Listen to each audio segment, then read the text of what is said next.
Sa tuwing may namamaalam o pumapanaw, malaking dagok ito sa pamilya na kanyang nauulila dahil napakahirap ibsan ang pagtangis at pagluluksa ng ating mga puso. Gaya po ng mamatay ang haligi ng tahanan ng pamilya Alvior. Tila malaking bahagi rin ng kanilang buhay ang nawala. At maliban dito, bagong yugto ng paghihirap ang kanilang haharapin na walang katiyakan kung malalampasan ba nila ang mga ito. Oh, Christian, hindi na kita masusundo pa uwi, ha? Diretso na ako sa bukid para makatulong ako. Ikaw lang naman yung gustong magsundo sa akin sa eskwelahan, ate. Kaya ko naman umuwi mag-isa. Oo nga, kaya mo nga umuwi mag-isa, pero hindi ka naman umuwi agad. Nakikipaglakwatsa ka kasi muna bago ka naman makatulong sa bahay. Tama ang ate mo. Baon mo. Pagkatapos ng klase, umuwi ka kaagad, ha? Gumaya ka sa ate mo. Maging responsable ka, Christian. Eh, Nay, pwede po bang doon na lang ako bumili ng pagkain? Nakakaya kasi, para akong grade 1 na estudyante, may baon pang pagkain. Aba, oo naman. Talaga po? Oo, pwede. Basta ikaw ang magbabayad. Kasi alam mo naman na wala akong pera. Talagang si Christian. Ayan kasi. Naghihirap na tayo, sumasabay ka pa sa mga gastusin. Alis na ako, ah. Oh, teka. Nakakalimutan ka. Ay, alis na kami, ate. Bye. Bye. Nay, alis na po kami. Umuwi ka kaagad, ha? Bye pa.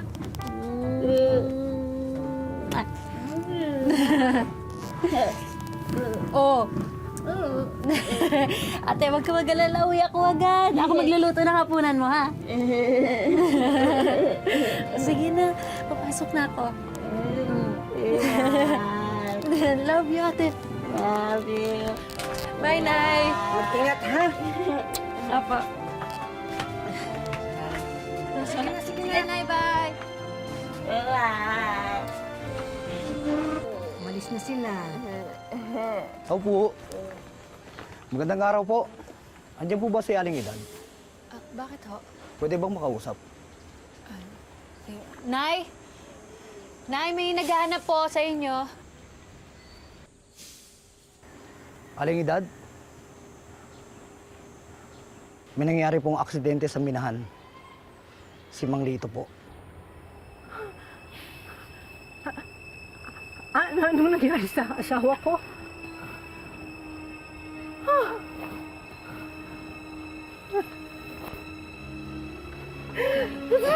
Nay.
Ate,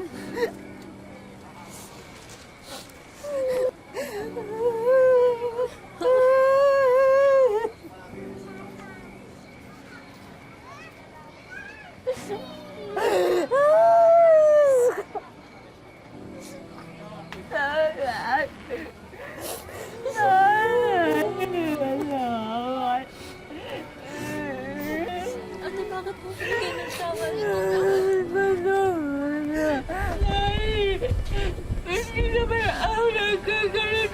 Walang may kasalanan, ha? Walang may kasalanan. Walang may kasalanan, Marites. Ha?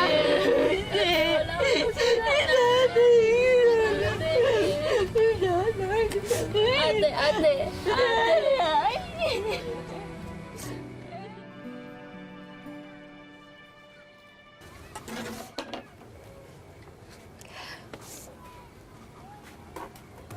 Anong ginagawa mo? Nay, hinahanda ko lang po yung mga gagamitan ko sa taniman bukas. Paano yung pag-aaral mo? Alam ko naman po na hindi ko naman papagpatuloy yung pag-aaral ko.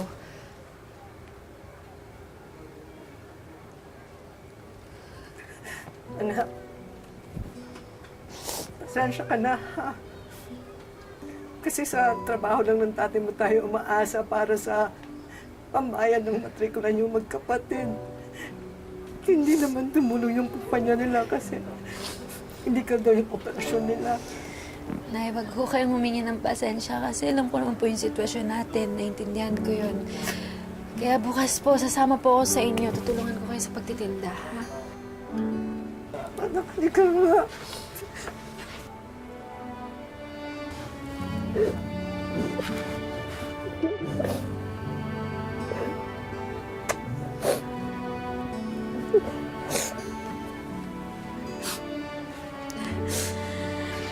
Nay, ako na lang yung magluluto. Ako yung lalaki. Ako yung dapat tumulong sa bukid. Hindi. Mas mababa yung matrikula mo eh. Tsaka, mas mababa yung gastusin ng high school kaysa sa kolehiyo. Kaya ikaw ang papatuloy na pag-aaral. Paano si Ate Tess? Sinong may iwan sa kanya? Ako, pag tanghali, uuwi ako. Papakainin ko siya. Nay, alam kong kaya naman natin to eh. Kung magtulungan lang tayo, kakayanin natin. Bili na ho kayong gulay. Sariwa po to. Kuya, bili na ho kayo. Pang-ulam niyo mamaya. Sige na. Bili na ho kayo, gulay. Ate, gulay po. Ate, gulay po. Pang-ulam niyo mamaya. Kuya, sige na po. Bili na kayo. Sariwa po to. Naglako ng gulay si Carmina at ang kita rito ay agad na inaabot sa magulang. Sariwa po. Pero kahit pagod na sa pagtitinda, ang pag-aalaga sa kanyang ate Marites ang inaatupag niya pag-uwi.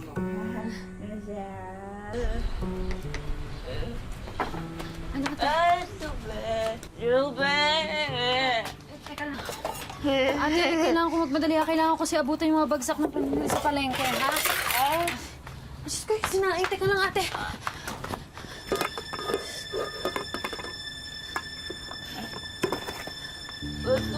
Ate, saglit lang. Kailangan ko talaga abutan yung sa palengke. Uwi ako agad, ha? Uwi ako agad.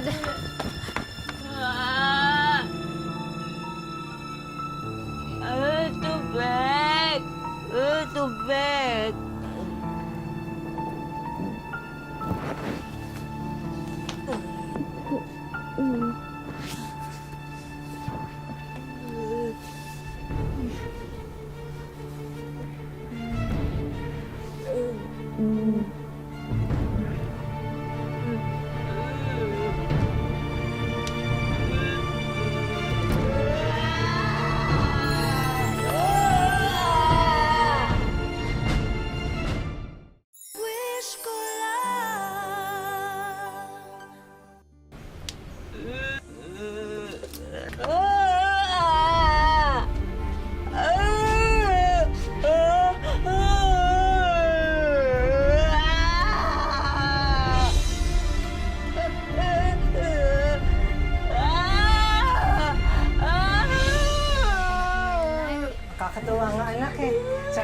dormitory na gano'n, ano? Kailangan na rin ni Christian magbayad sa eskwela sa isang linggo. Akin na ngayon, susain ko. Sige, tingnan Sino ang kapatid mo doon? Ate! Ano nangyari sa'yo? Ha? Marites! Ako naman, ano bang ginawa mo, anak?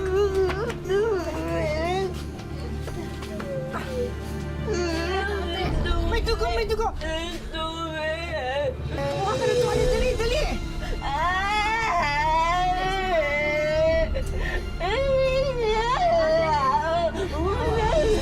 Sandali lang, sandali lang!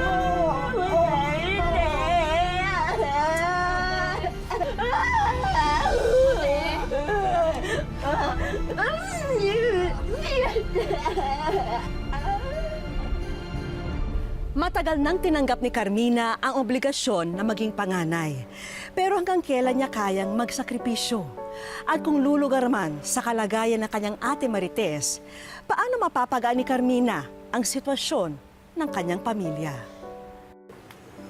Ate, ano ba naman kasi naisip mo? Bakit mo naman ginawa yun? Ito muna. Ano namang hirap na hirap na kami ni nanay eh. Buti nga hindi malubha yung sugat na yan eh. Kundi na ospital ka, tapos ano, gagastos naman tayo ng marami. Alam mo naman, dami na nating problema. Ate, pagod na ako. Pagod na ako. Carmina.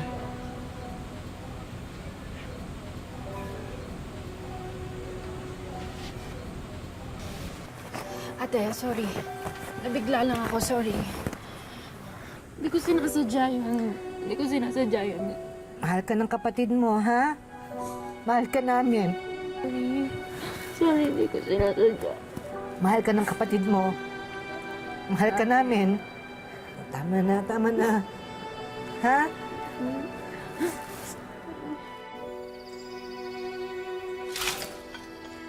Todo man ang pagbabanat ng buto, kinakapos pa rin ang pamilya sa gastusin. Kaya napilitan na rin si Carmina na pasukin ang pagtitibag ng bato.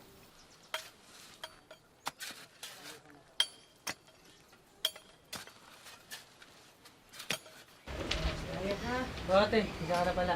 Tulungan mo ako mamaya sa sheriff ka. Opo. Hi, ate.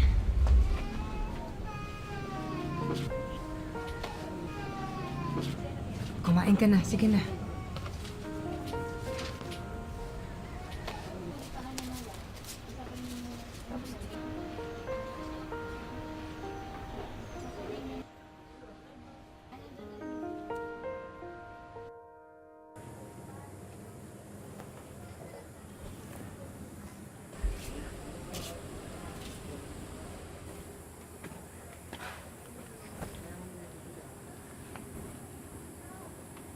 Anak, salamat ha.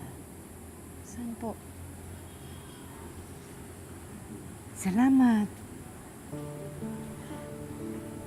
Kasi magmula nung mawala ang tatay mo, ikaw na yung tumayong padre de pamilya. Lahat ng responsibilidad, inako mo na. Ikaw na yung nagdedesisyon ng buhay natin.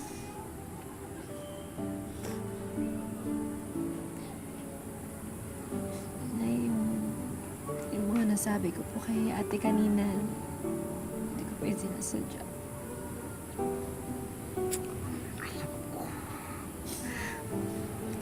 Hindi ka naman dapat humingi ng tawad, eh. Anak, alam mo, kung napapagod ka na, naiintindihan ko yun. Naiintindihan ko yung nararamdaman mo. Gusto ko lang sabihin sa'yo na kung ano man yung magiging desisyon mo, maiintindihan ko yun. Nay, gusto ko sana pumuntang Maynila.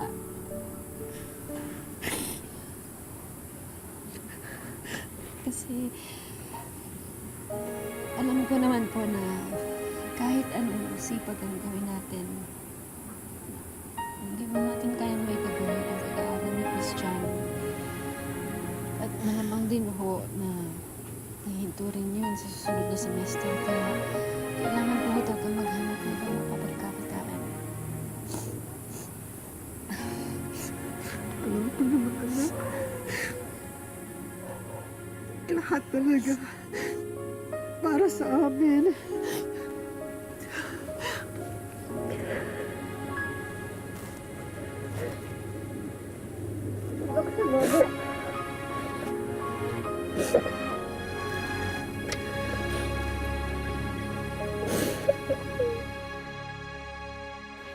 Anak, di ba, paborito mo to? Binili pa namin to ni Carmina sa bayan para sa'yo. Sandali lang. Kukuha muna ako ng tubig, ha?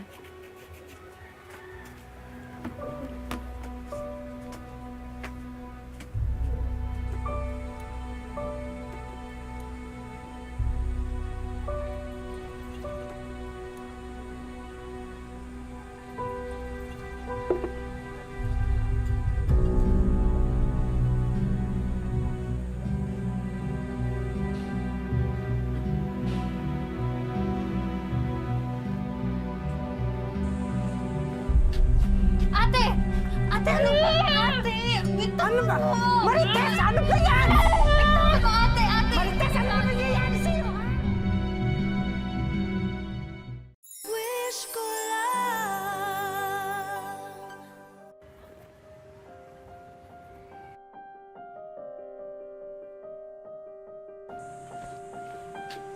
Ate! Ate, ano ba? Ano ba? Marites, ano ba yan? Ano, ate? Ate! Marites, ano ba nangyayari sa'yo, ha? Ano yan, Marites? Ano ba nangyayari sa'yo? Ate! Ate! Marites! Marites, ano bang nangyayari sa'yo, ha? Ayaw na! Ha? Ayaw na! Anong ayaw mo na? Iyak naman eh. Nasabatay na! Ayaw na! Marites! Ano naman, anak? Ha? Ate, mahal ka namin. Alagaan ka namin. Tama na, anak. Tama na, ha? Anak, kaya natin to, ha? Kaya natin to. Tama na. Tama na, ha? Marites. Anak, tama na. Ate, samaan ka namin. Nandito kami para sa'yo. Huwag mo sabihin ayaw mo na, ha?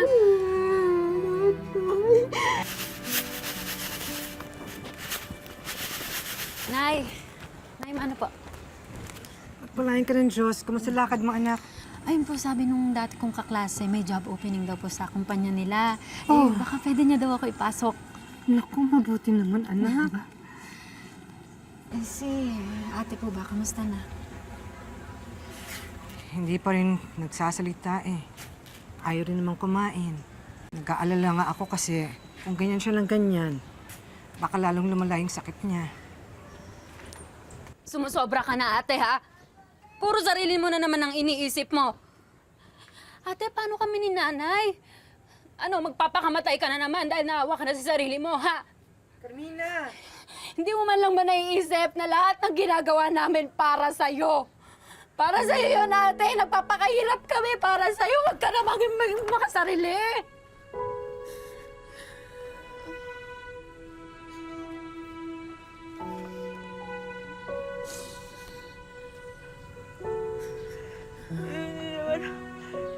Ako na ako sa sarili ko eh.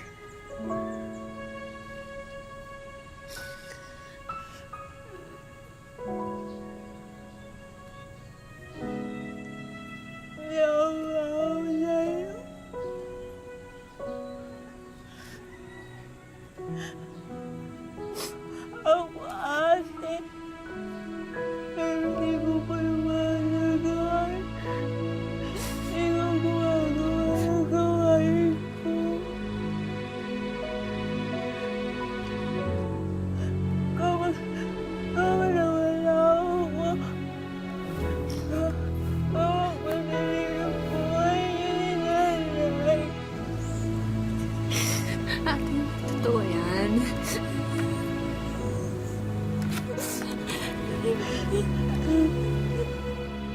Importante ka sa amin. Magiging malungkot ako pag wala ka. Kami lahat magiging malungkot. Mahal ka namin ate. Gagawin namin lahat para sa'yo. Hindi ka pabigat sa amin, ha? Hindi ka pabigat. Ha?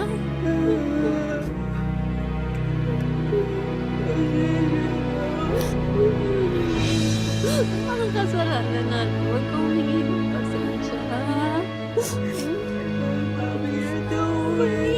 Hindi ka mabigat. Hindi ka mabigat, ate. Mahal na mahal ka namin. Mahal ka namin, ha?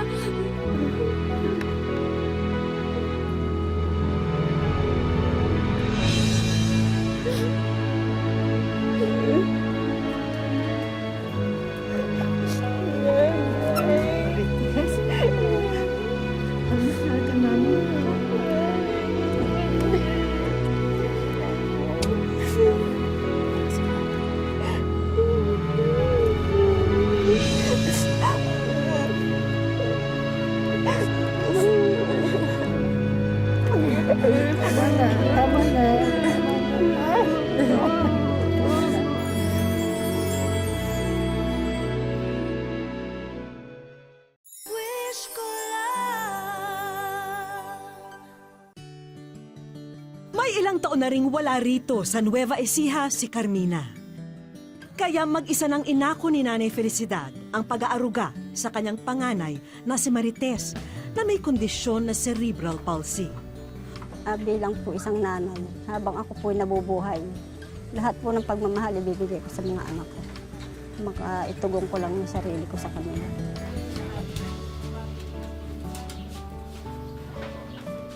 Mula raw noon, labis na ang pangungulila ni Marites sa pag-alis ni Carmina. Nakagisna na raw kasi niya noong maliliit pa sila na ang nakababatang kapatid ang kaagapay niya. Lagi ko pong hinihiling na sana may makatulong sa anak ko, na lumakas pa yung buhay ko para sa kanilang mga anak ko, maalagaan ko pa po sila. Samantala, sa Rosario, Cavite naman, napadpad si Carmina. Nakailang lipat na siya ng kumpanya bilang factory worker. Pero sa kasalukuyan, bakante siya at naghahanap ng ibang mapapasukan. Kahit wala na ako, sila mabigyan ko lang sila ng kahit kaunting saya, masaya na rin. Mula Cavite, tumulak kami patungong Nueva Ecija. Walang kamalay-malay sina Nanay Felicidad at Marites na isang personal na liham mula kay Carmina ang bitbit namin para sa kanila. Nanay, kumusta naman kayo dyan? Lagi kang dinadasal na sana lagi kayong maayos. Pasensya na nanay kung lagi akong... Hanggang sa isang pamilyar na boses ang narinig ng mag-ina. Pasensya na nanay kung lagi akong hindi makauwi. Kasi alam niyo namang mahal na mahal ko kayo. Lagi ko sinasabi yan sa inyo. Hindi na napigilan ni Marites ang maiyak nang marinig ang boses ni Carmina.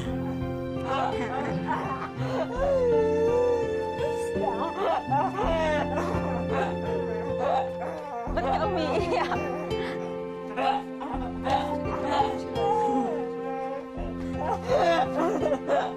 Tila walang paglagyan ang ligayang naramdaman ni Carmina sa mga sandaling ito. Sobrang sarap kasi namimiss ko na sila eh. Matagal na din akong hindi nakauwi. Kaya naman si Nanay Felicidad, pasasalamat kay Carmina ang tanging nasambit dahil sa malasakit niya sa pamilya. Nanay, salamat kasi kayo yung nagsisilbing inspirasyon ko sa buhay ko.